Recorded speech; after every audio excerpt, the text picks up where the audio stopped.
Assalamualaikum warahmatullahi wabarakatuh.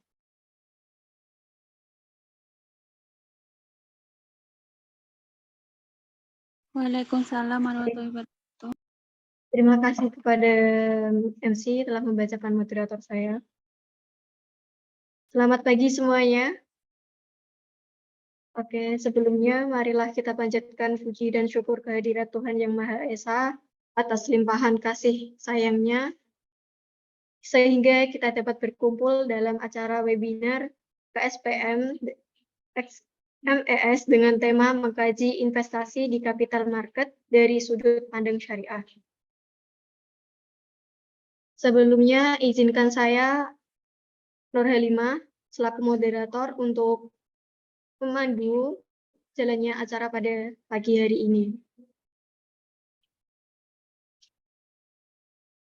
Dalam acara webinar hari ini, kita akan mendengarkan pemaparan langsung dari pemateri yang sangat kompeten dalam bidangnya, yaitu yang pertama dari Bapak Suripno, SE MSI, AKCA, selaku dosen FEBI IAIN Kudus, dan juga dari Ahmad Nuryanto, selaku perwakilan dari Kantor Perwakilan Bursa Efek Indonesia Jawa Tengah 1. Selamat pagi untuk Pak Suripno dan juga Mas Ian. Assalamualaikum. Baik, langsung saja untuk mempersingkat waktu pada pagi hari ini, kita mulai materi yang pertama. Sebelum itu, saya akan membacakan CV dari pemateri yang pertama, yaitu nama Suripno, SE MSI, AKCA, tempat tanggal lahir Jepara, 19 September 1989, alamat Tanjung Rejo, RT 3 RW 9, Kecamatan Jekulo, Kabupaten Kudus. Untuk email address bisa dicatat suripno@iain-kudus.ac.id. Untuk nomor telepon 085 740 114 345. Untuk education background, yang pertama Bachelor Accounting at Semarang State University tahun 2013, kedua Master Accounting at Diponegoro University tahun 2015, yang ketiga Pendidikan Profesi Akuntan Diponegoro University tahun 2014. Untuk academic working experience sendiri, yang pertama STIE Selamat Sri Kendal tahun 2015, IAIN Kudus 2016 sampai sekarang. Dan untuk professional experience yang pertama, Ditbranch KCA Sunyoto Kudus tahun 2017 sampai 2018. Kedua, anggota utama Ikatan Akuntan Indonesia tahun 2017 sampai sekarang. Yang ketiga, pengurus IAI Jawa Tengah tahun 2019 sampai sekarang. Untuk Bapak Suripno, waktu dan layar saya persilahkan. Baik, terima kasih atas kesempatannya. Pertama, yang kami hormati Pak Fani selaku Kepala BI Wilayah Jawa Tengah 1, yang kami hormati Mas Ahmad Nuryanto selaku trainer ya dari BI Jawa Tengah. Ya, alhamdulillahirabbil alamin, di puasa pada kesempatan hari ini, kalau nggak salah ini puasa yang ke-20 ini ya, ini tanggal 41.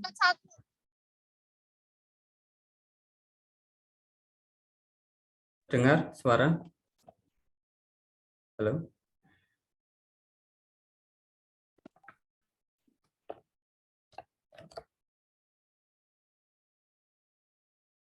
Suara terdengar? Terdengar, Pak. Ya? Oke. Oke, alhamdulillah di puasa di bulan Ramadan ini kita melaksanakan ya seminar webinar yang insya Allah akan kita paparkan lah sedikit berbagi apa yang kami sudah lakukan, apa yang kami pahami. Nah, ini izin share screen untuk materi hari ini. Oke, mohon maaf, ini saya izin share screen ya. Minta tolong di setting.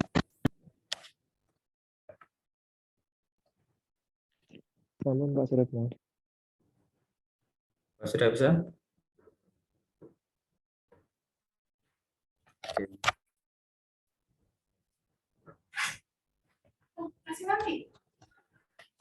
Oke, pertama pada kesempatan pagi hari ini ada beberapa ini ya, nanti dibagi ya untuk materi pada kesempatan hari ini.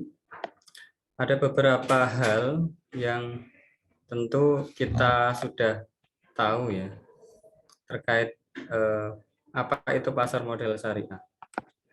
Pasar modal syariah sendiri kalau dikaitkan dengan investasi adalah hal yang sebetulnya kita lakukan, kita menabung, kita membeli sesuatu, kemudian tanah misalkan, nah itu bentuk investasi juga. Tetapi pasar modal syariah itu punya regulasi ya, punya akad. Kalau di konvensional itu kontrak. Nah, ini kita bahas dulu. Ada beberapa hal yang akan kita bahas. Pertama adalah konsep pasar modal syariah. Nah, konsep pasar modal syariah sendiri kalau di Islam itu dikaitkan dengan muamalah. Muamalah itu ada dalil yang menjelaskan al-aslu fil muamalati al-ibaha illa yaudulalilan ala tahrimiha. Nah, yang artinya bahwa segala kegiatan muamalah itu dibolehkan. Muamalah itu apa? Muamalah itu adalah hubungan antar sesama manusia seperti jual beli, sewa menyewa, transaksi yang selama itu tidak ada dalil yang melarang maka itu dibolehkan. Ini pengecualiannya adalah pada aspek misalkan riba, kemudian ada maisir judi, ada goror, ada ihtikar. Nah, ini tentu istilah-istilah kalau kita mengatakan adalah tadi kalau tidak ada dalil yang melarang ya dibolehkan. Maka kalau ada yang mengatakan pasar modal itu spekulasi, pasar modal itu harganya dimainkan misalkan. Tapi pada aspek itu memang ada apapun transaksinya, jual beli di pasar pun itu kan punya potensi dimungkinkan juga ada transaksi yang dilarang. Apalagi kalau di pasar modal yang memang efek yang diperjualbelikan adalah kepemilikan. Tidak misal barang kan, kalau kita beli kendaraan, beli elektronik itu wujudnya ya bentuknya kita bisa lihat. Tetapi kalau kepemilikan adalah dalam bentuk dokumen, surat kepemilikan. Nah, ini saya jelaskan konsep awal dulu terkait pasar modal syariah. Nah, yang kedua adalah al-aslu fi muamalati. Artinya, setiap aktivitas muamalah harus disertai dengan akad. Nah, maka ketika kita belajar syariah, maka dalam muamalah tentunya, maka yang perlu kita tekankan adalah bahwa ciri khasnya adalah ada akad yang harus menyertainya. Tidak boleh misalkan jual beli itu ada akad serah terima. Begitu juga di pasar modal, kita membeli, kita menjual, itu harus ada akad yang mendasarinya. Nah, ini kita katakan tadi konsep pasar modal syariah itu berawal dari muamalah. Terus yang kedua adalah muamalah itu harus dibarengi dengan akad. Oke, itu pertama. Nah, yang kedua, ini nanti tentu kalau aspek teknis pasar modal nanti Mas Ian akan lebih detail, tapi saya akan menjelaskan dari sisi konsep dulu. Nah, yang kedua adalah upaya pemenuhan prinsip syariahnya. Nah, upaya pemenuhan prinsip syariahnya itu di sini ada 4 ya. Pertama itu adalah ada istilah emiten ya. Emiten itu kita bicara perusahaan yang menerbitkan, perusahaan yang menerbitkan sahamnya itu disebut emiten. Nah, ini emiten di pasar modal syariah kita dorong untuk memenuhi kaidah efek yang memenuhi nilai-nilai Islam atau syariah ya. Pertama, keadilan, kehati-hatian, dan transparansi. Ini yang membedakan, kalau kita bilang ya konvensional ya, karena kita kan secara istilah di dunia akademik memang membedakan ya. Kalau yang misal dari bank ya, bank itu ada konvensional, ada bank syariah.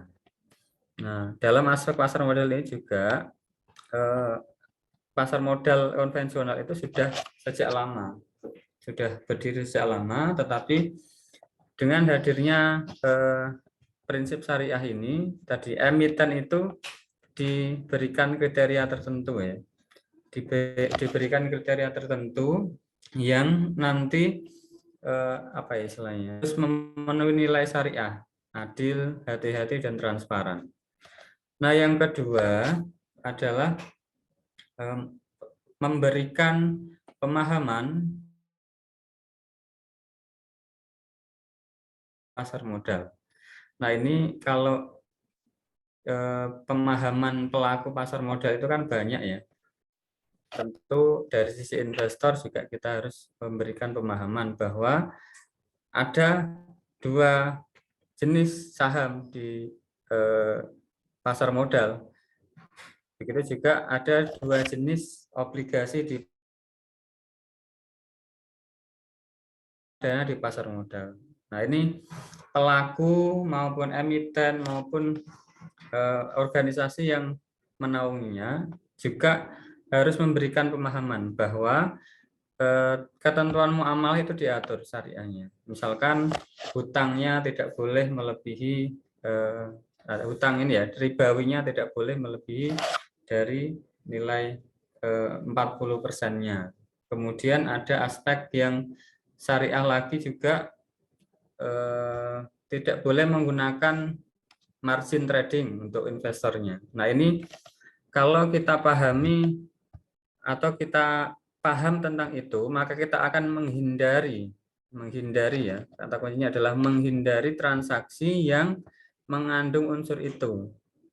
Margin trading itu misalkan kita nggak punya uang, kita pinjam ke misal sekuritas ya. Nah, itu disebut kita menggunakan margin.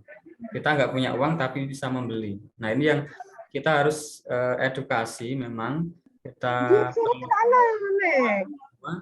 sebagai seorang muslim, kita dalam mungkin ritual muamalahnya atau ritual ibadahnya tidak cukup pada aspek ini ya, sholat, puasa, tetapi kehalalan dalam hal muamalah juga perlu diperhatikan.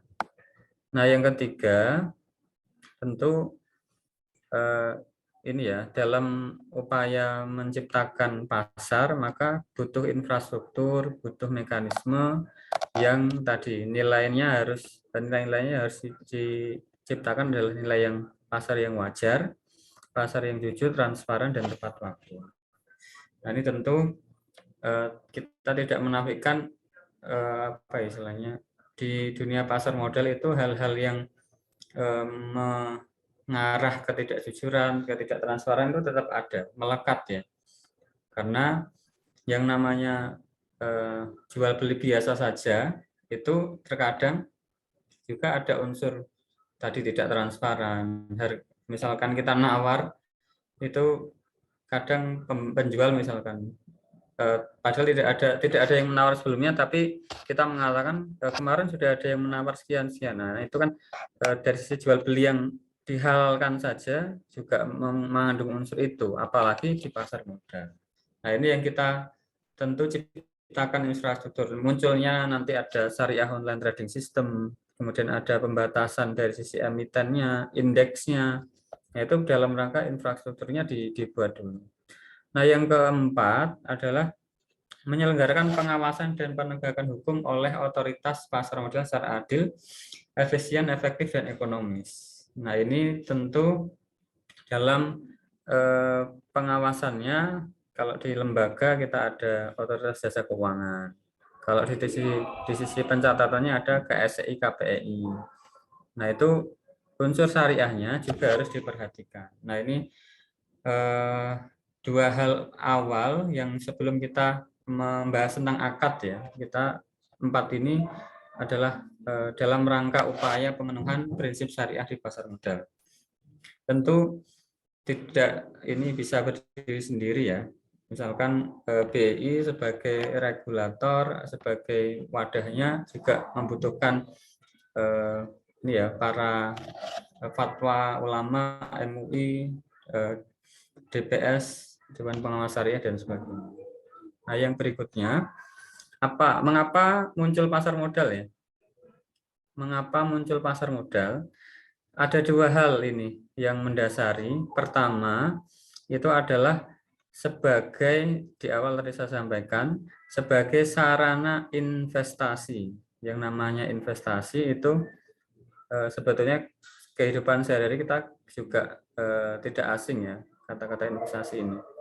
Kita kuliah misalkan, itu juga bisa dikatakan investasi. Kita bayar kuliah, harapannya nanti kita dari sisi pengetahuan, dari sisi kemampuan, skill itu meningkat dengan kuliah. Itu juga bagian investasi. Tetapi ini dalam rangka dari sisi istilahnya modal itu kan untuk digunakan untuk menjalankan roda ekonomi ya.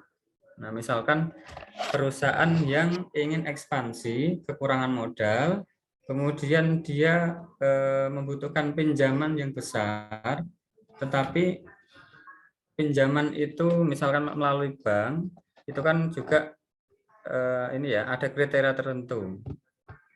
Modalnya juga mungkin terbatas ya. Nah, maka kalau kita fasilitasi, ya ini, kita buatkan pasar. Nah, di istilahnya digotong bareng-bareng ya. Maka itu tadi munculnya pasar modal atau perannya itu dari sisi sarana investasi tadi. Yang kedua, pendanaan perusahaan itu tidak mungkin apa istilahnya?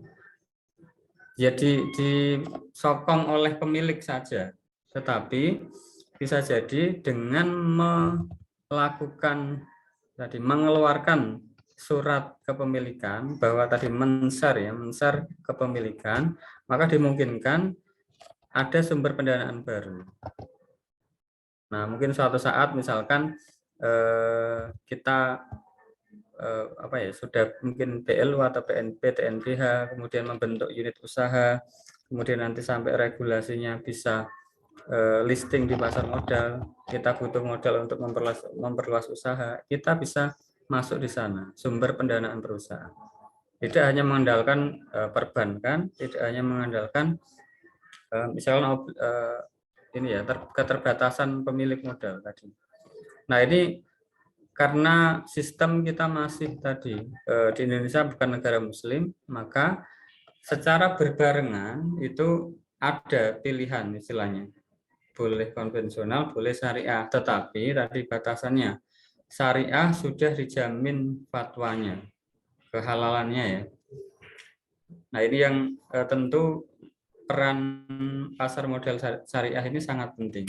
Perusahaan yang tadi punya prospek besar, potensi besar, jika terhalang modal itu kan sangat ini ya, tentu kita tidak inginkan. Maka sarana pasar modal ini sangat penting.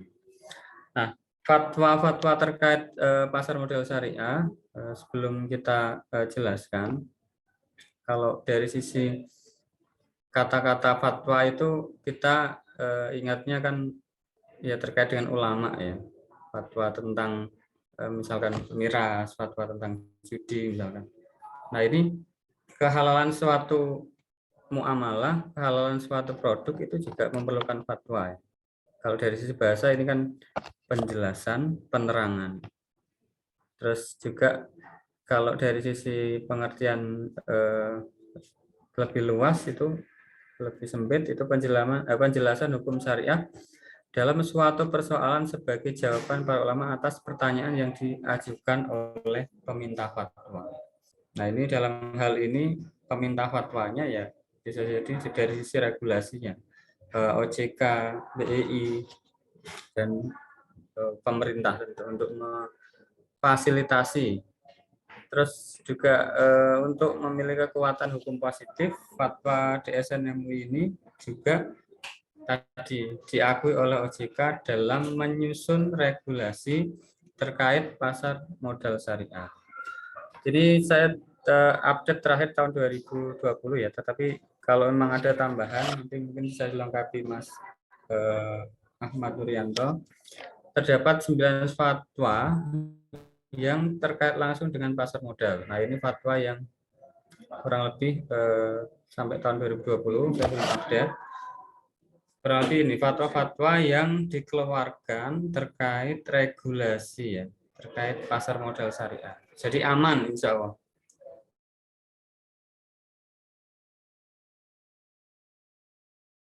Kan itu sudah halal karena sudah ada fatwa yang mendasarinya. Nah, ini tentu sangat menolong kita ya sebagai seorang muslim memperoleh apa istilahnya? Jaminan ya, garansi bahwa investasi yang kita lakukan sudah sesuai aturan Islam. Nah, akad-akad ini yang dari kami termasuk masyarakat ekonomi syariah itu menjadi bagian yang harus diedukasi ke masyarakat ya. Karena ada beberapa yang saya yakin ya masih banyak yang mengatakan pasar modal atau takut berinvestasi tadi dari sisi kehalalannya. Sudah dikatakan halal pun masih khawatir karena tadi katakanlah tidak mau ini ya terjebak ke dalam hal yang abu-abu. Tetapi ini saya tekankan lagi bahwa di pasar modal itu dibolehkan karena tadi sudah memenuhi unsur muamalahnya, tidak ada dalil yang melarangnya. Nah, akad ini atau kita katakan di sini komitmen ya, itu di Islam diatur. Misalkan dalam hal kita menabung, meminjam, berusaha, itu juga ada akad. Kita kenal kalau belajar fikih muamalah ya, itu ada akad murabahah, akad salam, istisna untuk jual beli, kemudian untuk sewa menyewa ada ijarah, kemudian nanti ada akad musyarakah ya untuk join atau kerjasama usaha itu ada musyarakah, mudharabah. Nah, ini nanti kita kupas satu-satu. Kira-kira apa jaminan apa yang mendasari bahwa pasar modal ini dikatakan halal? Akad yang mendasari apa? Nah, ini sedikit awalan terkait rukun dan syarat akadnya. Nah, rukun dan syarat akad ini kalau dikaitkan dengan kitab Undang Hukum Perdata ya, itu pertama itu adanya kesepakatan kehendak, konsensus agreement. Kemudian ada kecakapan berbuat menurut hukum. Jadi kalau terjadi moral hazard misalkan itu sudah bisa dikaitkan atau dikenakan aturan hukum. Misal perusahaan bangkrut, maka wajib tadi melaporkan atau perusahaan rugi, maka wajib menginformasikan laporan keuangan. Ada kecakapan, ada kesepakatan, kemudian ada objeknya. Objeknya kalau di pasar modal ya tadi surat berharga yang dalam bentuk kepemilikan itu saham. Kalau dalam bentuk surat utang itu ada sukuk atau obligasi syariah. Kalau dalam penyertaan pendanaan itu ada reksadana dan turunannya masih banyak sekali. Nah, ini yang pertama adalah sebab yang dibolehkan legal. Legal ini kan legal secara hukum. Kalau di kita adalah halal. Ya. Halal. Nah, halal ini berkaitan dengan prinsip syariahnya. Tadi emitennya harus masuk kategori halal, sistem yang digunakan harus masuk kategori halal. Meskipun tadi pasarnya jadi satu, tidak dibedakan ya. Ini pasar. Kalau bank kan dibedakan, ada kantor syariah, ada kantor konvensional. Tapi kalau pasar modal itu tidak, dia satu, tetapi alatnya nanti, sistemnya yang dibedakan. Nah, ini yang akan saya sedikit ini ya, kupas terkait tadi akad-akad yang saya sebutkan. Ini jenis-jenis akad dalam pasar modal syariah itu ada 6 ya nanti. 6 itu apa saja? Pertama itu ijarah, kedua adalah istisna, ketiga adalah kafalah, keempat mudharabah, kelima musyarakah, dan keenam adalah wakalah. Nah, ini yang kita pelajari saat kita belajar fikih muamalah. Ijarah itu kalau kita secara singkatnya adalah sewa menyewa, istisna itu jual beli dengan pesanan, kafalah itu tadi penjaminan ini ya, hutang ya, penjaminan hutang. Mudharabah itu bagian dari akad kerjasama, di mana kerjasama itu ada yang sebagai apa ya istilahnya, mudharib dan sahibul mal. Ada yang sebagai pemodal, ada yang sebagai pengelola usaha. Nah, kalau kita kaitkan dengan pasar modal, sebagai sahibul malnya adalah emitennya ini, bukan sebagai sahibul mal ya. Sahibul mal adalah kita sebagai investor, kemudian mudharib pengelola usahanya adalah ini emitennya. Nah, musyarakah juga begitu, tetapi musyarakah masing-masing ya memiliki penyertaan modal, dan yang terakhir adalah wakalah. Nah, ini kita bahas nanti satu-satu. Wakalah ini adalah pemberian kuasa untuk memberikan kuasa untuk melakukan tindakan perbuatan tertentu. Nanti ada istilah pialang, mungkin ada profesi ya, profesi penunjang di pasar modal syariah. Nah, ini tadi ya kita bahas sedikit lebih sistematis. Dari sisi ijarah ini kita tahu bahwa sewa atau sewa menyewa ya, itu kan ada istilah mukjir, ma'jur, dan mustajir. Sewa menyewa ini atau dari sisi regulasinya ini, dari sisi makjurnya itu ada emitennya dari si makjurnya ya. Kemudian nasabah itu mustajirnya, kemudian nanti ada bank ini ya atau sekuritas, bank kustodiannya itu ada mukjirnya. Yang supplier penjual, kemudian nanti ada akad ijarahnya, kemudian ada alih kepemilikannya. Nah, ini skema yang ada di pasar modal syariah. Ada objek sewanya, ada alih ke pemesanan, terus ada penjualnya emiten ya. Kemudian nanti sampai ke penyedianya ya, mukjir bank ini. Nah, ini ijarah yang mendasari beberapa aspek transaksi di pasar modal. Kedua, ini adalah istisna ya. Istisna ini istilah yang digunakan adalah sani ya, sani, mustasni, dan masnu. Kemudian kalau masnu itu bagian dari penyedianya. Sani itu berlaku ini ya, sani yang menyediakan. Nah, di mekanisme ini nasabah kemudian lembaga keuangan. Kalau ini dari sisi transaksi istisna itu tadi, istisna itu berupa barang pesanannya. Kalau perusahaan mengeluarkan obligasi misalkan, maka atau sukuk, obligasi syariah atau sukuk, maka di sana nanti ada underlying asetnya. Jadi ada pesan barang, ada proses produksi sesuai pesanan dan lain-lain. Nah, ini yang nanti berkaitan dengan akad di pasar modal syariah. Ada itu ya, poin 1A misalkan, ada negosiasi dan akad. Kemudian nanti ada di posisi negosiasi di 1B-nya. Kemudian nanti ada di akad yang berikutnya ada pembayaran uang muka ya. Nah, ini juga berkaitan dengan nanti transaksi di pasar modal. Kemudian ada produsen yang menjual. Nah, ini proses pembayaran.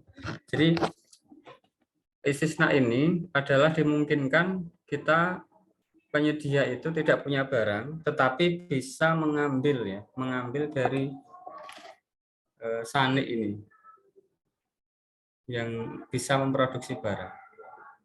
Nah, ini yang kalau kita kaitkan dengan pasar modal. Nah, yang berikutnya adalah posisi kafalah. Kafalah ini adalah tadi mewakilkan ya, di mana ada istilah jasa atau objek yang tertanggung ya, makful anhu. Kemudian ada juga yang posisi makful lahu, di mana nasabah itu sebagai makful lahunya.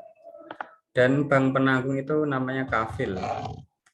Bisa jadi transaksi ini nasabah di pasar modal itu tadi dalam memenuhi jasanya itu bisa menggunakan akad kafalah ini. Kalau di transaksi perbankan biasanya kita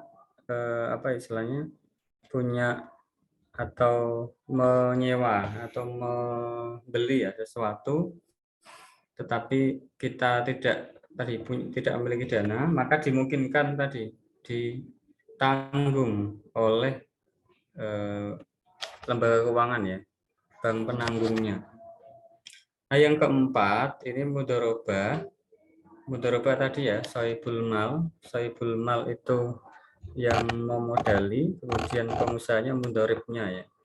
Nah, ini kalau sohibul mal pemodal itu investor kan membeli penyertaan ya. Maka nanti dari sisi mudharib itu kan memberi bagi hasil dalam bentuk misal dividen, maka prinsip dividen itu ya halal karena dihitung dari nilai laba perusahaannya. Nah, ini yang tentu sangat tadi ya menguntungkan sekali ketika kita tepat memilih perusahaan.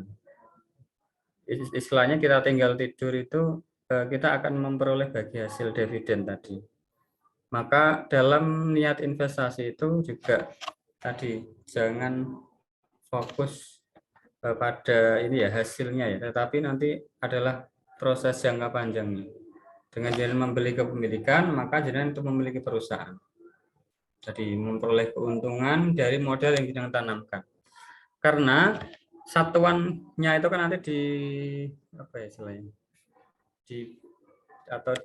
diukur melalui lembar saham, nanti ada lot saham, nah nanti dikalikan sesuai kontribusi modalnya, keuntungannya. Satu lotnya dapat berapa dan sebagainya. Nah, ini tentu menjadi dasar bahwa akad ini dipakai dalam pasar modal syariah. Ada kegiatan usaha, ada keuntungan. Nah, yang berikutnya adalah musyarakah. Nah, musyarakah ini masing-masing punya porsi modal, tetapi nanti juga keuntungannya dibagi sesuai dengan modal yang ditanamkan ya. Misalkan modalnya misal 60-40 atau 50-50 itu nanti hampir sama dengan mudharabah tadi, tetapi tadi dua-duanya itu sebagai pemodal ya. Dua-duanya sebagai sahibul malnya. Ada mitra usaha, ada pengusaha. Nah, ini yang mendasari akad musyarakah ya. Ada usaha yang dijalankan. Nah, ini yang bagian keuntungannya nanti sama bentuknya. Tadi sesuai bagian, kalau di skema itu kan ada bagian keuntungan X, ada bagian keuntungan Y, di mana nanti bagian keuntungan itu didasarkan pada tadi sesuai porsi modalnya. Nah, yang terakhir wakalah ya. Wakalah itu nanti berkaitan ada istilah kontrak atau fee ya. Nah, kontrak atau fee itu misal jangan beli tanah, maka kita bisa menggunakan akad ini dengan misal meminjam perbankan. Nah, bank itu menjadi wakil untuk membeli tanah itu. Nah, itu yang disebut nanti mewakil.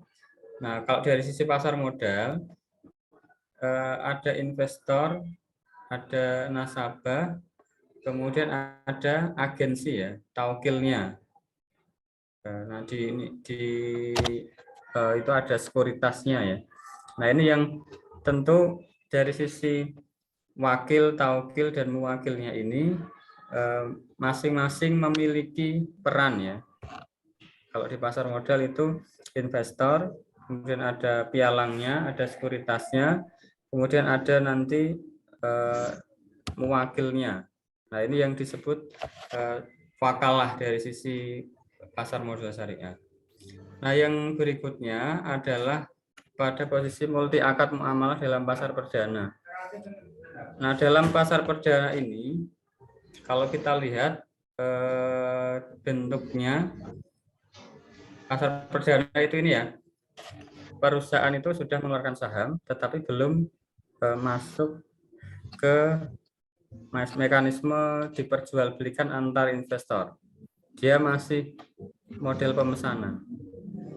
Nah, ini kalau kita lihat yang lagi booming kemarin itu misalkan Bukalapak, Tokped ya, atau sekarang digabung dengan apa istilahnya Goto ya, itu juga ramai. Itu di pasar perdana itu nanti menetapkan harga, kemudian perusahaan ini ya, efek atau sekuritas itu menjadi wakilnya, wakalahnya. Aku nanti sampai jam berapa? Kurang dari moderator ini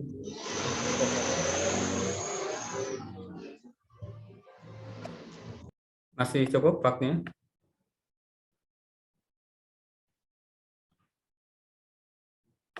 Oke, saya lanjutkan ya kalau masih cukup. Oke. Dari sisi emiten ini nanti adalah penerbit efek ya. Nah, ini multi akadnya itu mengandung akad wakalah. Kemudian nanti ada BI sebagai bursa efek atau pendaftaran efeknya. Kemudian nanti dari sisi penjamin emisi ada pialang, manajer investasi. Nah, kalau kita lihat skemanya, di mana di akad poin 1 itu kan proses pendaftaran efek itu dari BI ya. Perusahaan mendaftarkan efeknya ke BI. BI kemudian mengeluarkan apa istilahnya? Izin ya, atau boleh IPO. Nah, nanti emiten menggandeng perusahaan efek atau sekuritas menjadi wakalah, ada akad wakalah di dalamnya. Kemudian setelah itu ada profesi penunjang, itu ada penjamin emisi, terus ada broker, ada manajer investasi. Nah, ini nanti dalam mekanisme pasar primer itu nanti broker ini menjual ke investor. Manajer investasi ini tadi menjual ke investor. Nah, terjadi hukum jual beli dan wakalah. Wakalah itu misalkan reksadana ya, reksadana itu ada manajer investasinya, tidak langsung. Tapi kalau kita saham itu beli langsung, maka dipakai akadnya jual beli atau buy. Nah, yang kelima itu nanti ada akad musyarakah pembelian saham, Kemudian mudharabah dan ijarah itu untuk sukuknya. Tadi ya katakan yang 6 tadi digunakan sesuai. Nah, muncul nanti nisbah bagi hasil. Nah, ini skema yang kenapa dihalalkan pasar modal. Tadi ada akad wakalahnya, ada akad baiknya, ada musyarakahnya, ada mudharabah dan ada ijarahnya. Ijarah tadi ya untuk sukuk. Ya agak saya persingkat.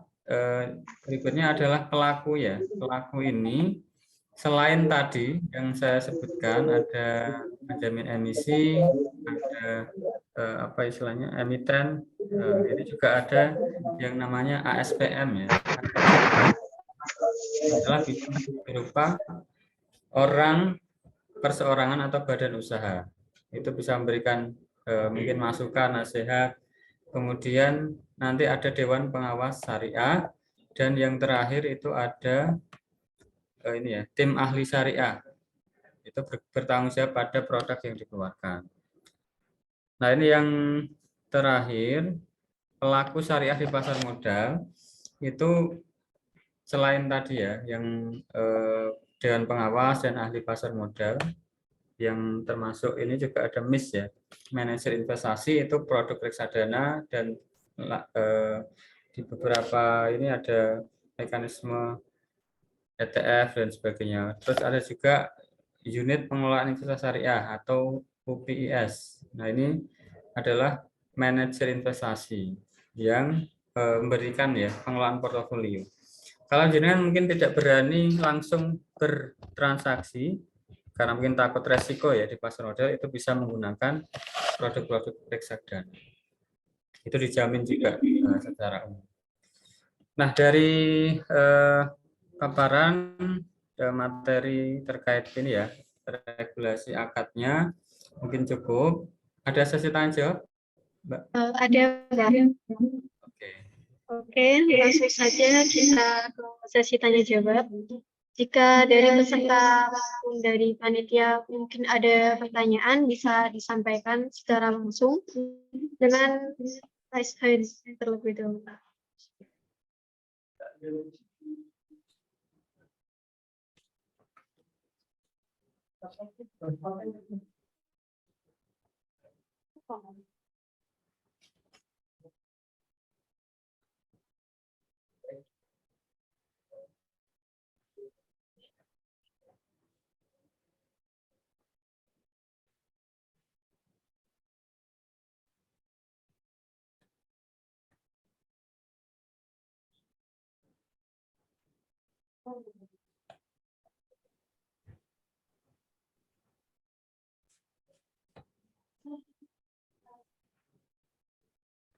Bagaimana peserta? Apakah ada yang mau ditanyakan?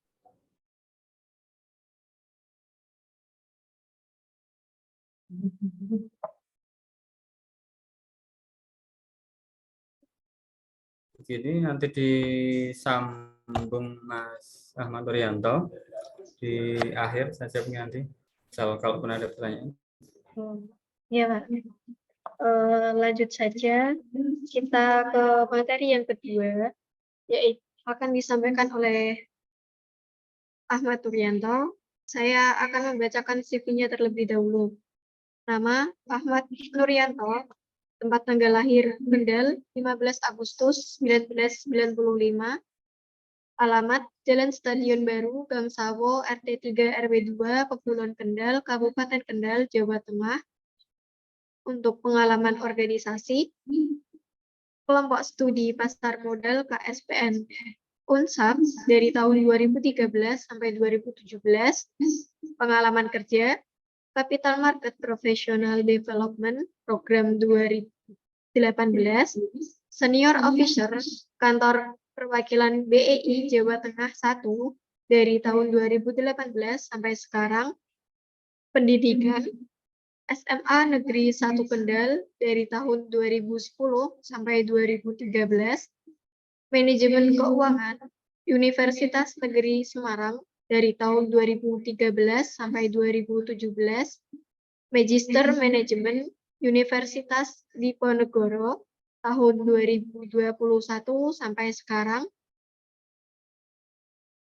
Untuk alamat email bisa dicatat ahmadnuryanto@idx.co.id dan nuryanto@gmail.com. Untuk nomor telepon 082 138 288 148. Untuk Pak Ahmad Nuryanto, waktu dan tempat saya persilakan. Baik, terima kasih Mbak Moderator. Mau izin Pak Surepno untuk melanjutkan. Iya, monggo, Mas.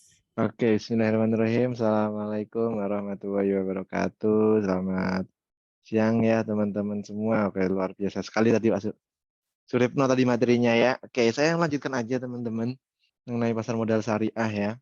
Oke, kita akan banyak sharing terutama nanti ke praktikalnya. Cuma sebelum itu kita ke sini dulu ya.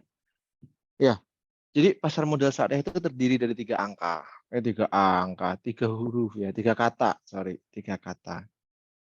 Kata yang pertama adalah pasar. Nah, kalau di pengertian lamanya, teman-teman yang dulu pelajari di sekolah gitu ya, pasar itu adalah tempat bertemunya penjual dan pembeli. Tapi sekarang itu sudah bergeser menjadi mekanisme transaksi jual beli. Jadi pasar itu nggak harus ada fisiknya. Jadi buat teman-teman yang masih punya mindset bahwa oh ya pasar itu harus ada fisiknya, no. Kayak kamu beli di marketplace, ya kan?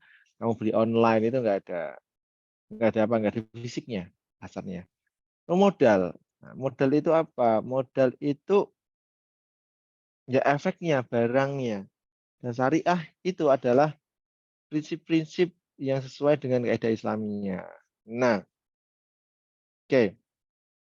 Ya, kalau kita breakdown ya, syariah itu adalah peraturan dan turunannya adalah fikih. Nah, maka tadi ini Pak Suripto sudah jelasin fikih muamalah itu yang kita pakai gitu ya. Nah, oke. Landasannya tadi udah fatwa DSN MUI. Oke. Nah, ya kita ke sini teman-teman. Kita bisa lihat 3 pilar yang akan melengkapi pasar modal syariah kita. Pertama adalah pelakunya. Jadi orangnya. Kamu kalau jadi investor syariah, niatnya itu harus niat mencari keuntungan, keberkahan, dan pahala. Jadi jangan spekulasi, jangan judi, jangan untung-untungan apalagi manipulasi, itu nggak boleh. Yang kedua mekanismenya, tadi udah jelasin akadnya, pakai akad apa. Kalau saham itu bayar musawamah salah satunya, dan lain sebagainya. Ya, nah makanya kalau kamu buka rekening saham di galeri investasi, itu bukannya rekening saham syariah. Rekening saham syariah itu SOTS ya, itu akan membantu kita terhindar dari transaksi-transaksi yang dilarang. Jadi secara sistem kamu sudah dilindungi sebagai investor syariah. Karena kamu hanya bisa membeli saham-saham instrumen-instrumen yang bersifat syariah. Nah, efeknya atau barangnya ya itu harus mengacu kepada DES, daftar efek syariah, nggak boleh sembarangan. Gitu. Oke. Prinsipnya, teman-teman. Prinsipnya itu niatkanlah investasimu karena lillahi ta'ala. Ya, ingat itu. Nggak boleh apa? Investasi itu nggak boleh cuma nyari keuntungan aja gitu kan. Keuntungannya harus apa? Ya harus itu lillahi ta'ala. Keuntungannya yang berkah. Ya. Makanya orang investasi itu mencari apa? Mencari keberkahan, kehalalan, keuntungan. Nah, banyak nih sekarang nih mahasiswa ya kan. Karena saking keponya mainnya slot. Tahu slot nggak? Ya, nggak boleh itu. Kenapa? Itu nggak halal, itu nggak berkah. Iyalah, itu judi. Nah, jadi yang harus apa? Harus yang berkah, halal dan menguntungkan tentunya. Pakai uang dingin. Ada yang tahu nggak uang dingin itu apa?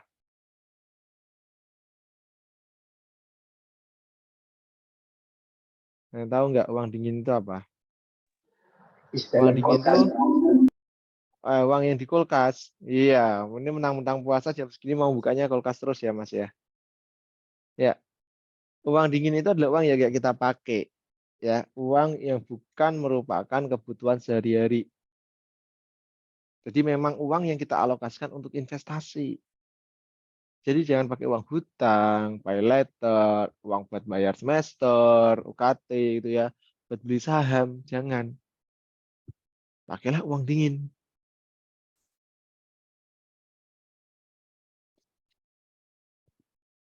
Terus apa? Tabayun. Jadi pelajarilah terhadap produk-produk investasi. Jadi teman-teman itu mau investasi apa? Pahami produk-produknya, ya. Pahami produk-produknya. Jadi tabayun. Lalu selanjutnya aplikasinya. Kalau teman-teman udah melakukan 4 tahap ini, aplikasinya ya harus syariah. Teman-teman buka misalnya di galeri investasi KSPMS, Yayan Kudus. Galeri investasinya dengan Mitraku Sekuritas. Ya udah, akunnya ya profit syariah gitu. Nah, coba kita akan membahas dulu nih sumber pendanaan dari perusahaan dulu ya. Kita kembali ke basic dulu. Jadi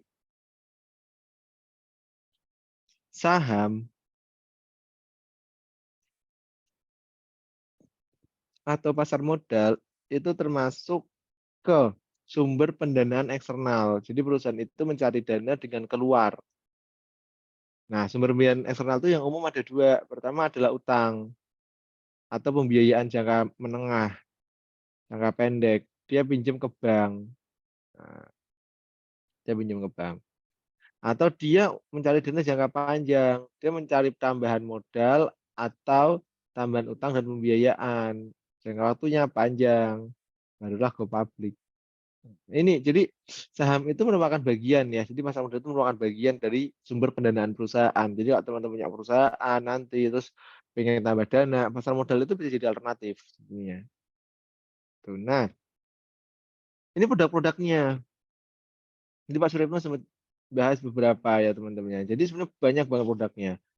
Ada namanya saham syariah, bukti kepemilikan perusahaan secara syariah. Ada sukuk, ya, bukti hutang secara syariah, ada reksadana syariah, penyertaan modal, ada ETF syariah, EBA di DKIK syariah.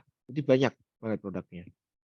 Teman-teman coba fokus ke satu dulu, misal ke saham syariah dulu, pelajari dulu, tabayunin dulu, baru kalau sudah paham, kita boleh cari diversifikasi lainnya gitu. Nah, jadi saham itu apa gitu ya? Jadi saham itu adalah bukti kepemilikan. Bukti kepemilikan atas suatu perusahaan yang batas kepemilikannya tidak dapat dipastikan dan bernilai sama. Jadi setiap orang tuh bebas mau beli berapapun kepemilikannya selama jumlah lembar saham yang beredar mencukupi itu. Dan setiap orang satu lembarnya bernilai sama. Itu saham syariah. Itu saham ya, sorry. Ya, kalau saham syariah itu adalah saham-saham yang memenuhi kriteria berdasarkan prinsip syariah. Jadi berdasarkan evaluasi dari DSN MUI dan OJK saham syariah. Nah, kalau teman-teman sini struktur pendirian perusahaan atau terbentuknya saham gitu ya. Itu kamu bisa lihat nih fatwa DSN MUI nomor 135 tahun 2002 tentang apa? Tentang syirkah atau persekutuan modal. Jadi para pemilik ini berkumpul untuk mendirikan perusahaan dengan modal mereka. Nah, syirkah gitu ya. Nah, tapi urusannya masih bisa tertutup. Lalu barulah ditawarkan ke pasar perdana IPO. Agar apa? Agar menjadi perusahaan terbuka. Nah, setelah IPO, setelah listing, baru kita bisa perdagangkan di pasar sekunder. Nah, kalau perdagangan pasar sekunder pakai fatwa DSN MUI nomor 80 tahun 2011. Gitu. Nah, ya kalau syirkah yang persekutuan modal, mereka ketika perusahaan itu menjadi perusahaan tertutup atau orang-orang yang pertama kali mendirikan perusahaan itu mereka urun dana untuk memodali perusahaan, itu akadnya pakai akad syirkah musahamah, teman-teman. Nah, tapi kalau teman-teman itu perusahaannya sudah terbuka, terus teman-teman membelinya melalui aplikasi SOTS atau aplikasinya perusahaan sekuritas, atau kalau kasusnya di sini adalah profit syariah gitu ya, maka teman-teman bisa disebut sebagai trading saham. Karena trading itu kan kegiatan memperjualbelikan produk keuangan gitu ya. Nah, perdagangan efek di pasar reguler Bursa Efek Indonesia itu menggunakan akad jual beli (BAI) dengan ketentuan akad jual beli dinilai sah ketika terjadi kesepakatan. Ingat, jadi harus sepakat. Jadi akad itu sah ketika kedua belah pihak sepakat. Makanya kan kalau kamu pernah lihat ijab kabul enggak? Setelah ijab kabul itu kan bilang ya, sah, saudara-saudara, sah para hadirin gitu. Terus semuanya bilang sah gitu kan. Alhamdulillah gitu kan. Berarti sepakat. Nah, yang hadir di situ sepakat bahwa akad ini sah gitu kan. Nah, makanya harus ada saksi wali gitu kan kalau dulu akad nikah ya kan. Tapi kalau beli saham itu akadnya gimana gitu kan. Nah, kalau beli saham akadnya ya, akad itu akan dinilai sah ketika harga, jenis dan volume saham tersebut itu sesuai. Misal teman-teman beli saham terus harganya itu kan pasti teman-teman tahu dong beli saham 1 lembar harganya berapa, ya kan? Jumlah lotnya berapa, 1 lot berapa lembar, ya kan? Itu pasti teman-teman akan tahu gitu. Kenapa? Karena ada akadnya. Ada akadnya. Nah, akadnya apa gitu ya? Akadnya tuh BAI apa? BAI al-musawamah. BAI al-musawamah itu artinya apa? Artinya BAI al-musawamah itu lelang berkelanjutan, teman-teman. Continuous auction. Jadi harga jual beli itu akan berubah-ubah. Itu yang perlu teman-teman ingat. Ada yang ngomong ke saya, Mas, kalau saya beli saham, Mas, itu kan harganya berubah tuh, Mas, setiap detik.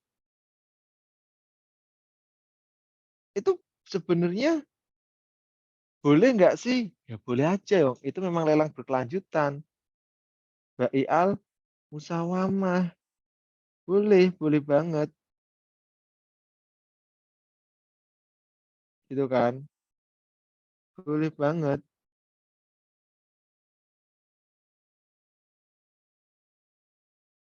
Jadi dipersilahkan. Lalu, ya, lah ini sudah ditanyain, Mas, kalau saya beli saham, terus saya jual lagi, Mas, sebelum settlement. Settlement itu penyelesaian transaksi, ya kan? Misal penyelesaian transaksinya T plus 2, ya udah, boleh aja gitu.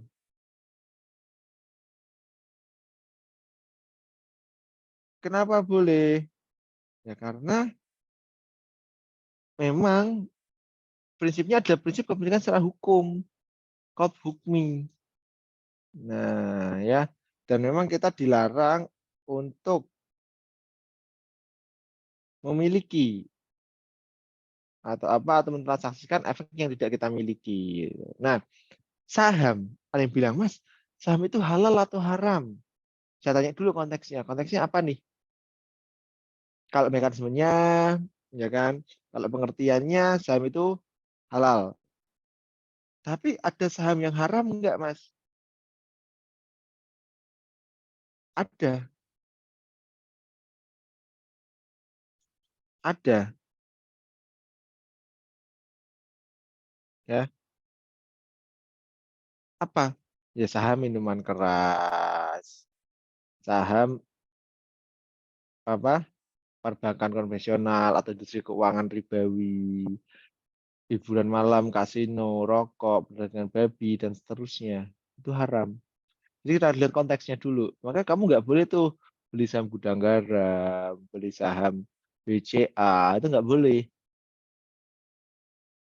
Tapi kalau kamu beli saham yang memang dia usahanya halal, misalnya pertanian, kebutuhan pokok, peternakan, otomotif, telekomunikasi, konstruksi, dan lain sebagainya, itu boleh. Itu produknya pertama. Kedua, caranya. Jadi dalam kamu melakukan transaksi, itu harus boleh. Nah, Nggak boleh apa? Ya nggak boleh itu adalah transaksi ya yang dia itu memang dilakukan secara haram. Short sell, margin trading, insider trading, tipu-tipu itu nggak boleh. Nah,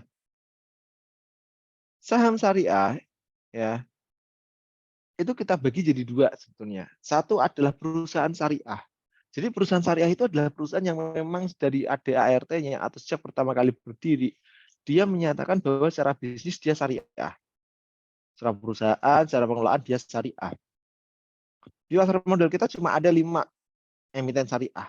Jadi dia memang secara statement di awal menyatakan bahwa dia itu menganut prinsip syariah. Itu apa?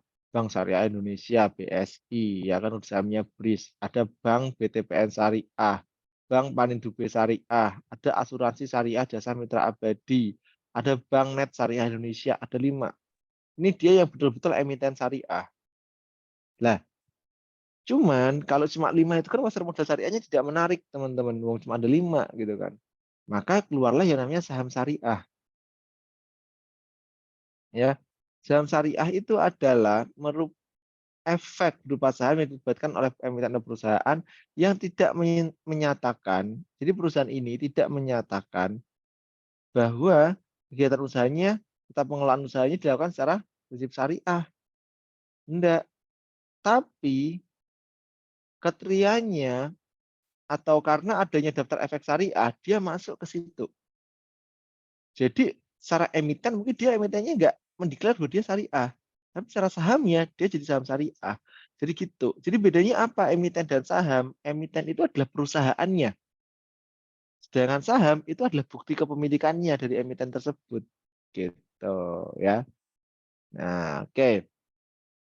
Nah, sekarang kita akan bahas indeks. Ya. Jadi kalau teman-teman berinvestasi syariah atau teman-teman menggunakan akun syariah,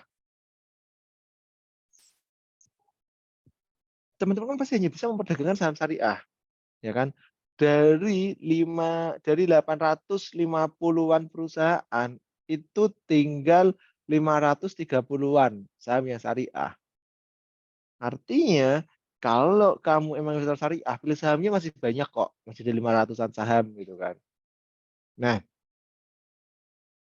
dan baik itu DSN MUI, OJK itu telah mengeluarkan DES, daftar efek syariah. Dari DES itulah Bursa Efek Indonesia beserta beberapa pihak mengeluarkan yang namanya indeks saham syariah. Jadi ada 4 nih di Indonesia, ada 5 bahkan sekarang, dan nambah lagi.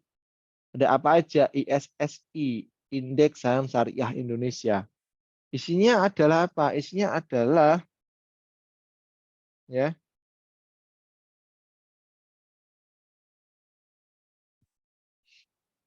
semua saham syariah yang ada di Bursa Efek Indonesia. Semua sahamnya tanpa kecuali. Lalu dari situ turun ke CII 70.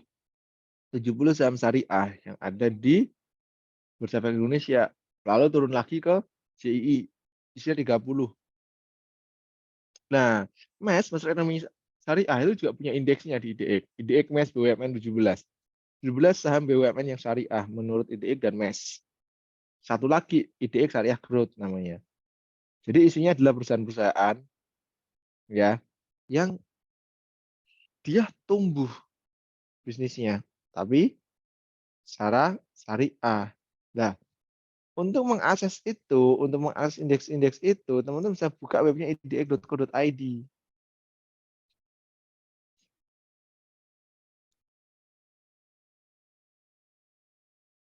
Nah, gitu. Teman-teman bisa masuk ke sini.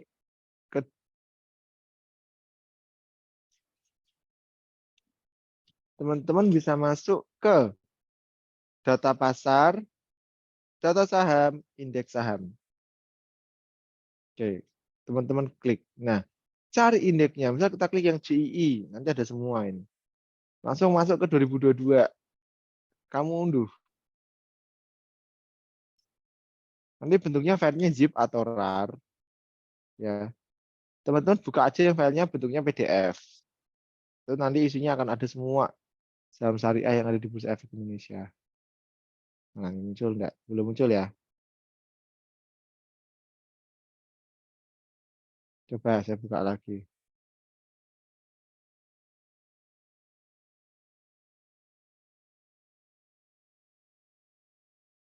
Ya.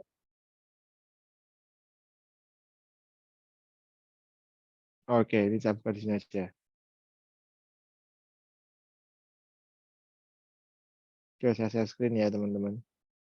Nah, ini adalah semua saham syariah yang ada, indeks saham syariah yang ada di Bursa Efek Indonesia. Ada 5. ISSI, JII, JII 70, IDX BUMN 17, dan IDX Syariah Growth. Kita lihat ISSI dulu ya. Ini ISSI ada berapa total sahamnya per hari ini?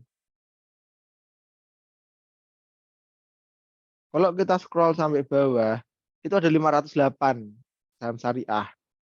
Padahal kalau sekarang itu udah ada 530-an. Gitu. Nah, lanjut ya teman-teman.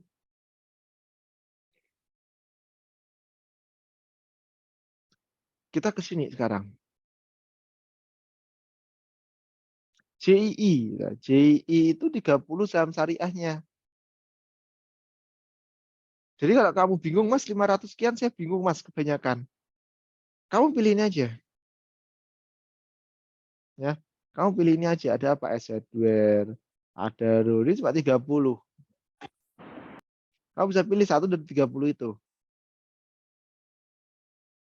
Ya. Nah, atau JII 70 yang lebih banyak. Yang ini adalah IDX MES BUMN 17. 17 saham BUMN yang versi MES ya. Yang syariah, Antam, BRIS, Elsa, IPCC, dan lain sebagainya. Kamu tinggal pilih. Nah, ini adalah IDX Syariah Growth. Jadi saham-saham syariah, ya dia sedang bertumbuh. Nah, kamu tinggal pilih yang mana. Jadi sebetulnya kita udah dibantu dengan adanya indeks ini sebagai investor syariah. Kita nggak perlu pusing-pusing milih saham gitu ya. Gimana nih cara milih sahamnya? Nggak perlu pusing-pusing, ada indeks. Nah, yang kadang jadi pertanyaan adalah, Mas, gimana sih caranya Bursa Efek Indonesia atau mungkin DSN MUI dan OJK itu memfilter sahamnya dari 800-an saham menjadi 500-an? Ya kita punya 2 kualifikasi. Pertama adalah jenis usaha. Pasti jenis usahanya tidak merupakan jenis usaha yang dilarang. Yang tadi ya, produk keuangan ribawi, minuman keras, rokok, dan lain sebagainya. Nah, setelah itu, baru cara perusahaan mengelola usahanya.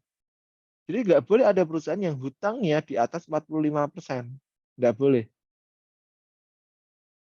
Harus di bawah itu. Hutang berbasis bunganya ya, nggak boleh lebih dari 45%. Dan pendapatan non halalnya harus kurang dari 10% gitu. Oke. Nah, mekanismenya gimana gitu ya? Mekanismenya teman-teman kalau udah punya rekening Pintrako yang biasa ya, kamu tinggal mengisi formulir baru untuk pembukaan rekening khusus syariah. Tapi kalau teman-teman baru mau buka akun, silakan langsung membuka rekening syariah. Keuntungannya apa? Keuntungannya portofolionya hanya berisi saham syariah.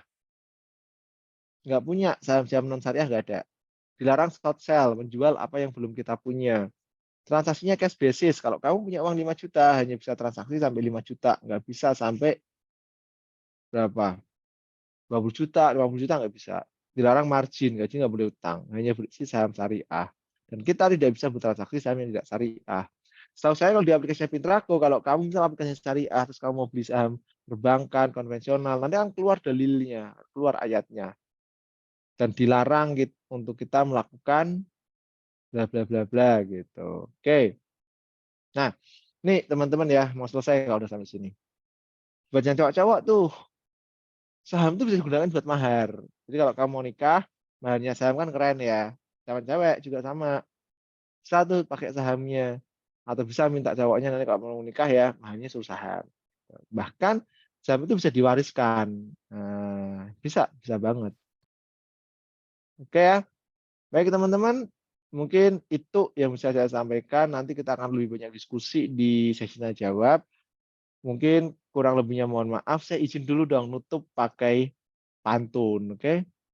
Ya, puasa Ramadan tinggal beberapa hari lagi. Sebentar lagi kita akan menyambut hari yang fitri. Investasi syariah yuk mulai sejak dini demi masa depan yang lebih pasti. Sekian dari saya. Assalamualaikum warahmatullahi wabarakatuh.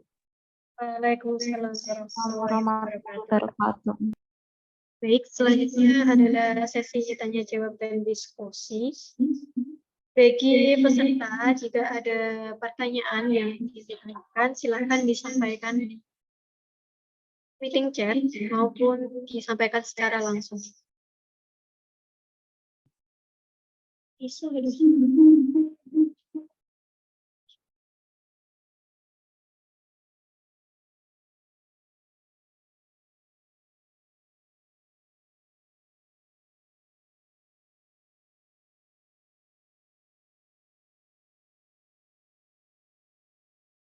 Silahkan teman-teman. Silakan teman-teman jika ada pertanyaan yang ingin ditanyakan.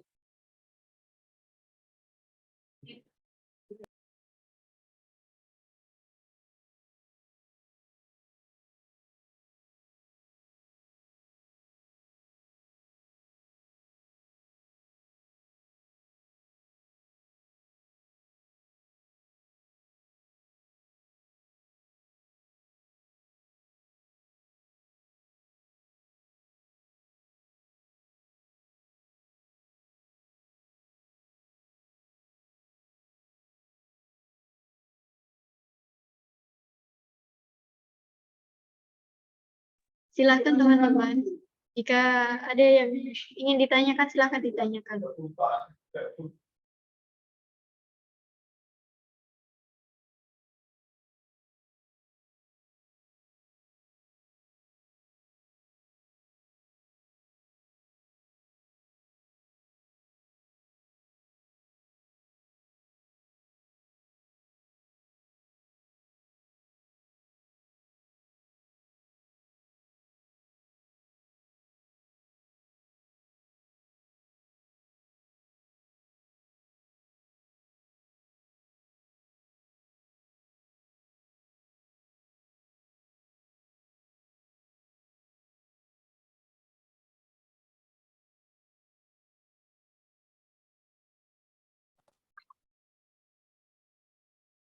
Bagaimana? Ada yang ingin ditanyakan?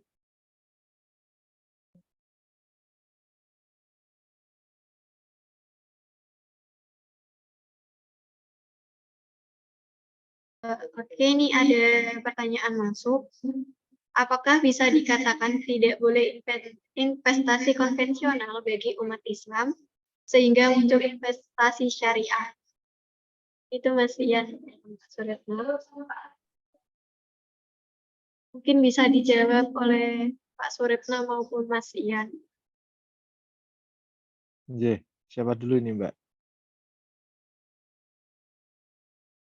Monggo Pak Suretno terlebih dahulu. Oke, saya juga.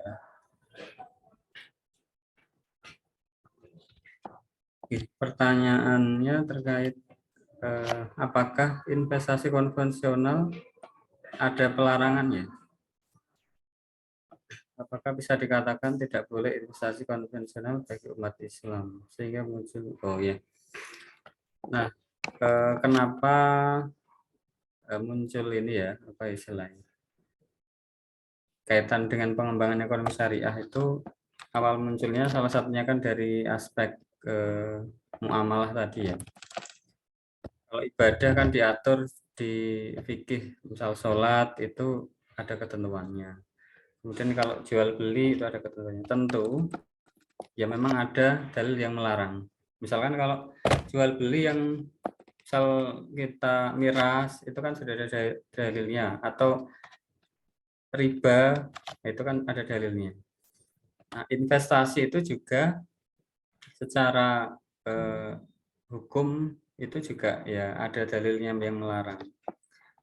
Nah, yang terkait itu kan dari sisi misalkan cara memperolehnya, dari sisi zatnya ataupun dari sisi apa istilahnya proses ya, proses. Misalkan ayam disembelih dengan tidak menggunakan cara syariat Islam ya juga nggak boleh. Nah, maka dalam investasi pun, misal kita beli sesuatu, itu juga ada aturannya.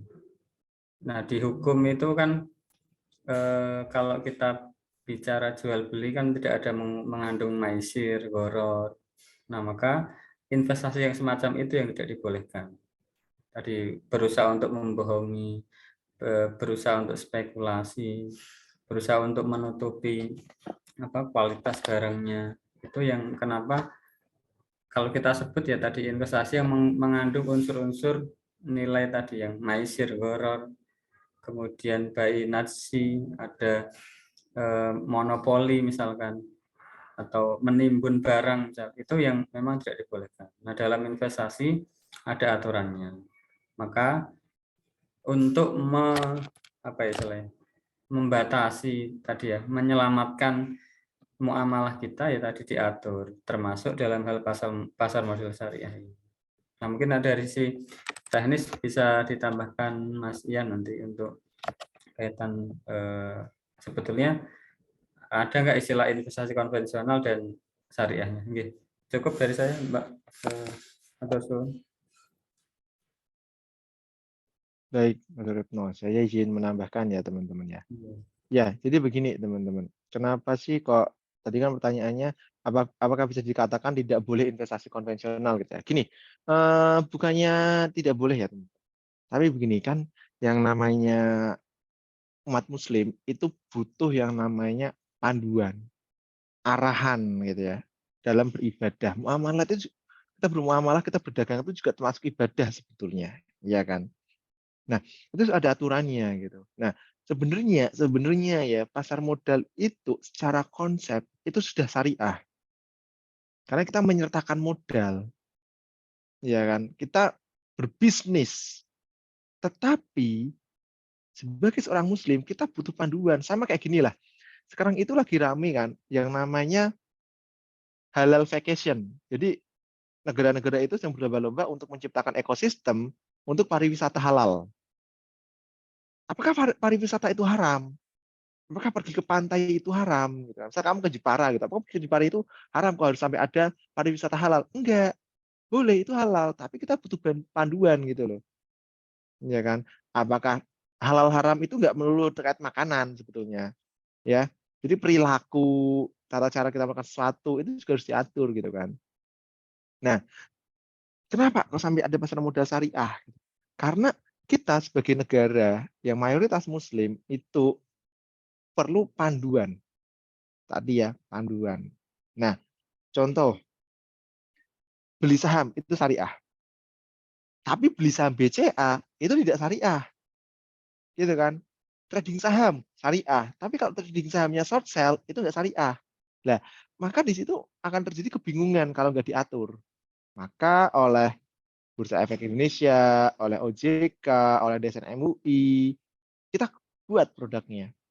Bahkan produk pasar modal syariah yang pertama itu adalah reksadana syariah tahun 97. Udah pada lahir belum? 1997. Belum ya, mayoritas teman-teman mahasiswa ya. Ya kan? Dan kamu tahu, pasar modal syariah ya, itu baru ramai itu 2010-an. Artinya kan sebenarnya pasar modal syariah itu udah ada lama gitu kan. Dan sebetulnya tanpa ada kata pasar modal syariah pun, transaksi di pasar modal itu mayoritas sudah syariah. Cuma tadi ya, kita perlu guideline, kita perlu panduan. Maka dengan ada pasar modal syariah ini diharapkannya teman-teman kita sebagai investor syariah itu kan lebih mantap. Mantap dalam melaksanakan muamalah ini. Gitu untuk jawabannya ya, Mbak siapa tadi? Itu ya. Iya, Mbak Naila. Bagaimana Mbak Naila? Apakah sudah dipahami? Baik, jika sudah, kita lanjut ke pertanyaan berikutnya. Ini ada pertanyaan dari Mas Bayi. Kenapa ya perbankan utangnya lebih dari 40%, tapi masih dikategorikan ke saham syariah? Bisa dijawab terlebih dahulu. Mungkin dari Mas Waktu.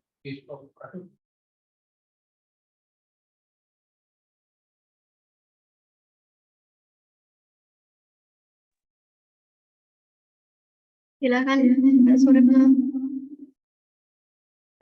Bisa diulangi Mbak tadi. Ada pertanyaan dari Mas Bayi. Ya. Kenapa ya perbankan utangnya lebih dari 40%, tapi masih dikategorikan ke saham syariah?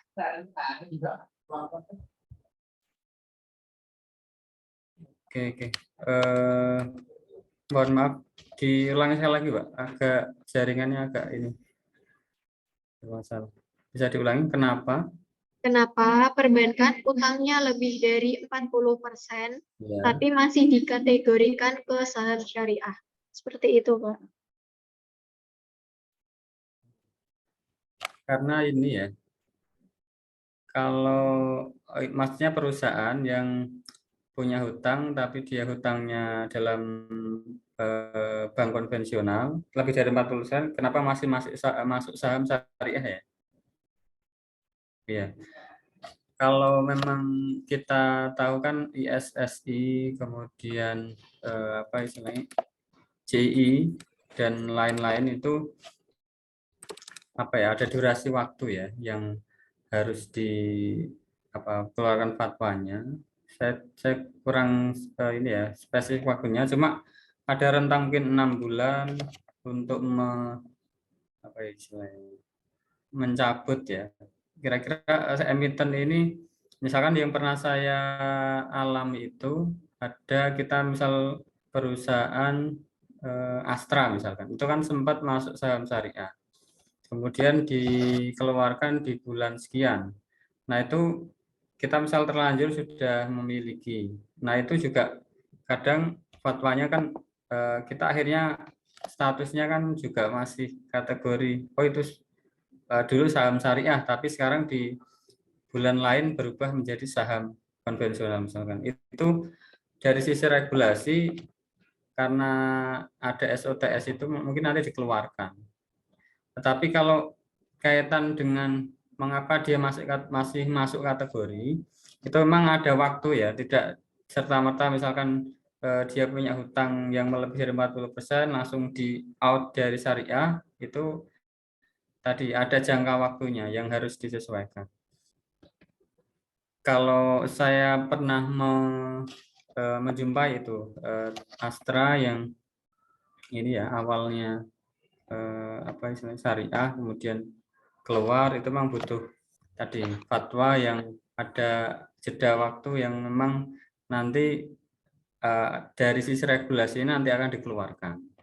Tapi di BI saya yakin sudah mengatur itu, kalau tadi indikasinya melebihi ya maka nanti dikeluarkan. Karena setiap bulan itu nanti kan ada evaluasi mana saham yang masih masuk ke ISSI atau tidak, itu nanti ada waktu tersendiri.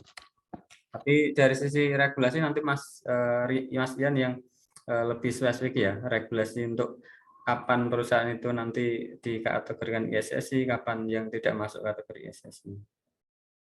Itu dari saya, karena memang apa istilahnya, regulasi itu sudah pakem. Saya yakin kalau memang dia keluar atau ada aturan yang sudah tidak masuk ya, maka nanti dikeluarkan dari sisi kategori saham syariah. Saya kembalikan ke Mbak Moderator. Baik, selanjutnya dari Mas Ian. Oke. Ya, saya akan menambahnya Pak Suretno dulu ya, teman-teman. Tadi evaluasi itu 6 bulan sekali. Jadi ini masih berlaku dari Desember sampai Mei. Nanti Mei dievaluasi, berlaku Juni sampai Desember. November. Jadi 6 bulan sekali dievaluasi. Nah, terus tangan Mas Bayi tadi kan, kenapa ya perbankan utangnya lebih dari 45% ya, 45%. Bukan 40%, tapi masih dikategorikan ke dalam syariah. Gini teman-teman, ini banknya bank konvensional, banknya harus bank syariah dulu. Kalau bank konvensional nggak bisa masuk. Ya, banknya bank syariah. Jadi ada berapa bank syariah tadi? Ada 4. BSI, Bank Panindu B Syariah, BTPN Syariah, sama Bank Net Syariah. Ada 4. Oke. Kenapa kok hutangnya lebih dari 40% masih masuk ke syariah? Hei teman-teman, perbankan itu, hutang di dalam perbankan itu dicatat karena sebagai asetnya nasabah. Jadi kamu punya uang di bank itu dihitungnya sebagai utang di bank itu. Nah, kalau bank konvensional utang itu ada bunganya. Dia nyimpen uangnya nasabah, dia ngasih bunga ke nasabah. Entah itu bunga tabungan atau bunga deposito. Maka otomatis nggak syariah. Tapi kalau perbankan syariah mau itu liabilitasnya sampai 80%, 90% gitu ya. Itu adalah liabilitas tidak berbasis bunga. Maka tidak dihitung di sini. Di dalam kategori syariah itu tidak dihitung. Karena yang dihitung adalah hutang berbasis bunga. Kan kalau bank syariah kan namanya bukan bunga. Ya enggak? Kamu punya akun BSI, kamu punya akun bank-bank syariah lainnya, enggak ada yang namanya bunga. Bagi hasil. Ujroh namanya. Jadi itu diperbolehkan secara syariah. Itulah kenapa kok ada bank-bank syariah yang di atas 45% itu kok masing-masing udah terefek syariah ya karena itu bukan hutang berbasis bunga, teman-teman. Gitu. Singkatnya seperti itu ya. Untuk Mas Bai, apakah cukup menjawab?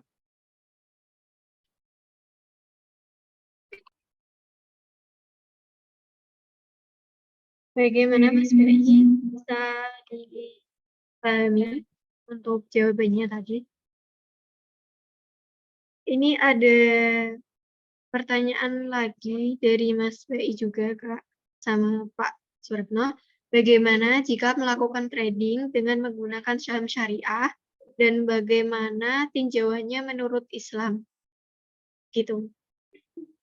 Silahkan untuk Pak Suretno bisa menjawabnya. Terima kasih, pertanyaan yang bagus ya. Trading ini saya juga melakukan sebetulnya, karena tadi dari Mas Ian materi di awal kan menyampaikan boleh saja trading, tetapi kan ada aturan mainnya kalau kita menggunakan atau kita tidak punya saldo, misalkan tidak punya saldo di RDN kita tidak bisa membeli. Tapi kalau kita tidak memakai SOTS, pakai akun reguler, kita bisa menggunakan margin tadi. Terus yang kedua, kalau kita trading short selling ya, short selling itu juga dilarang. Terus juga kalau kita membeli dengan atau membeli emiten yang tadi kategori konvensional haram, tadi bank konvensional, terus perusahaan yang tidak masuk ISSI, maka secara otomatis terkunci ya kalau menggunakan SOTS. Jadi trading, kata-kata jangan ini ya dinegatifkan. Trading itu sebetulnya halal tadi, dari awal pasar modal itu halal. Nah, yang mengharamkan tadi praktek-praktek yang cenderung tadi berspekulasi, ada unsur tadi gorornya dan sebagainya. Nah, ini yang tidak boleh. Kalau trading tadi misal kita beli pagi jual sore itu saya rasa apa istilahnya, selama unsurnya tadi tidak mengandung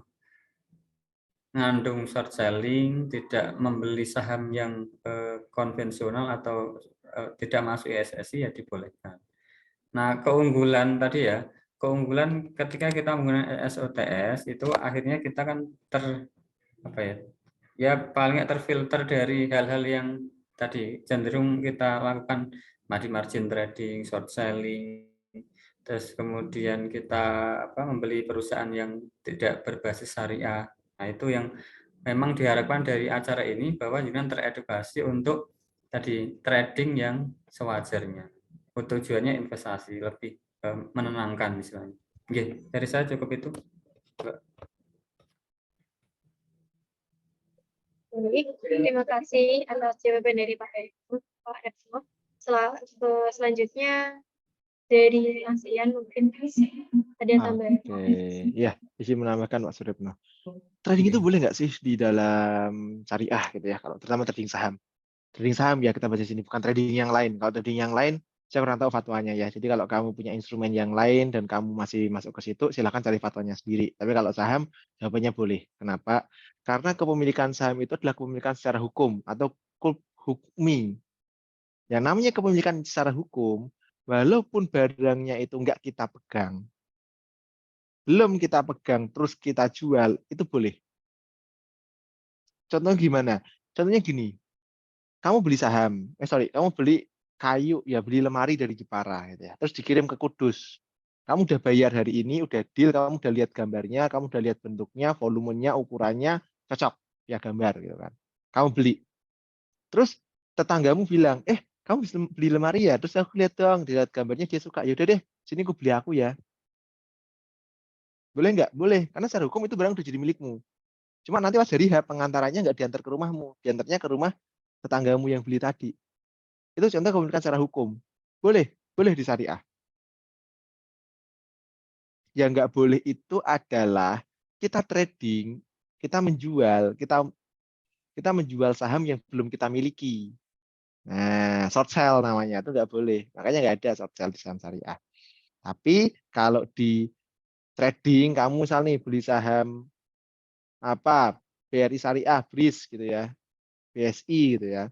Terus langsung kamu jual hari ini juga, beli hari ini, boleh nggak? Boleh. Karena secara syariah, kamu memilikinya. Gitu loh. Kamu udah memiliki itu secara bukti, secara hukum. Walaupun nanti settlement-nya terus dua, nggak apa-apa, boleh. Trading itu boleh. Yang nggak boleh itu spekulasi. Nah, kamu spekulasi itu nggak boleh, harus ada dasarnya. Makanya ada analisanya, analisa teknikal, analisa fundamental, itu yang kita pakai. Gitu, Mbak, untuk jawaban dari Mas Bai ya untuk pertanyaannya. Silakan.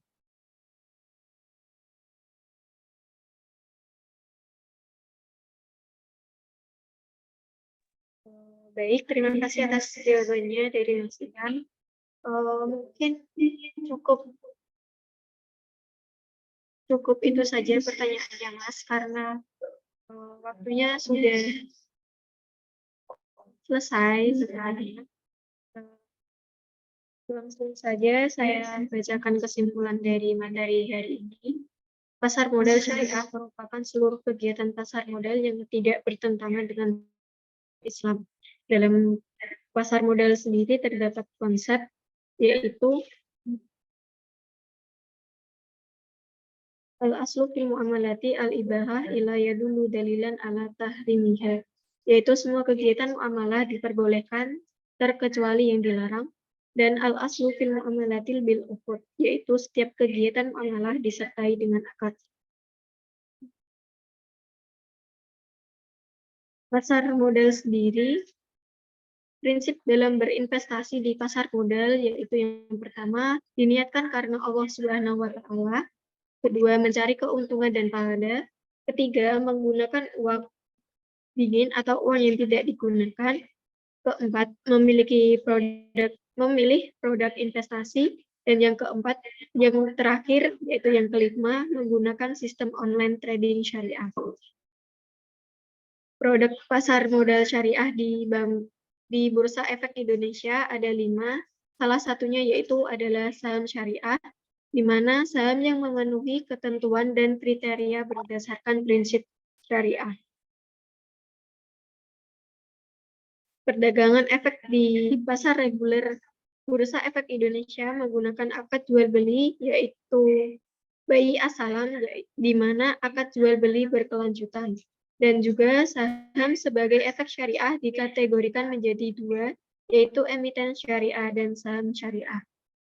Baik, terima kasih atas penyampaian materi dari Bapak Suripno dan juga Kak Ahmad Nuryanto dari Bursa Efek Jawa Tengah. Selanjutnya yaitu adalah penyerahan sertifikat oleh MC.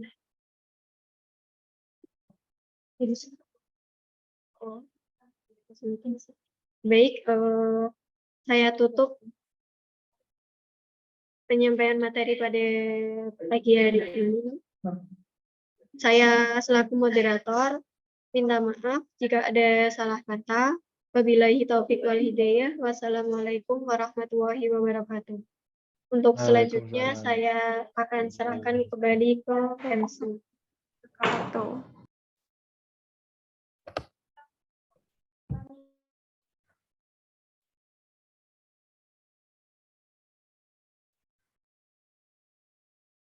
Yang berikutnya penyerahan sertifikat simbolik kepada Bapak Suripno MSI AKJA.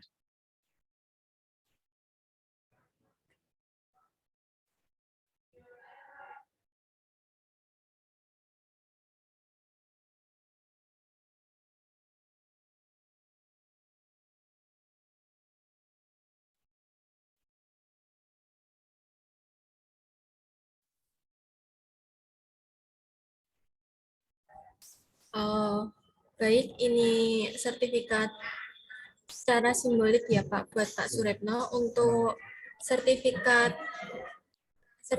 aslinya kami akan kirimkan ke Pak Suripno dan Mas Ian di tempat. Terima kasih banyak.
Baik, untuk selanjutnya penyerahan secara simbolik kepada Mas Ahmad Nurayanto.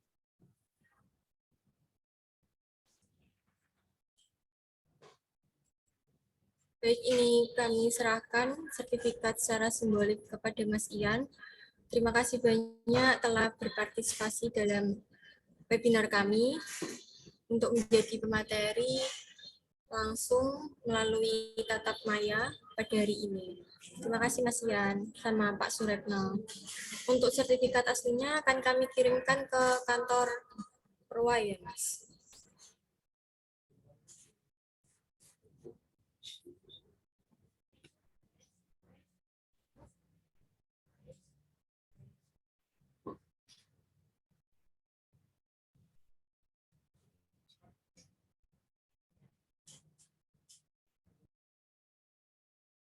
Untuk yang berikutnya adalah sesi foto bersama. Dimohon untuk semua peserta bisa on cam.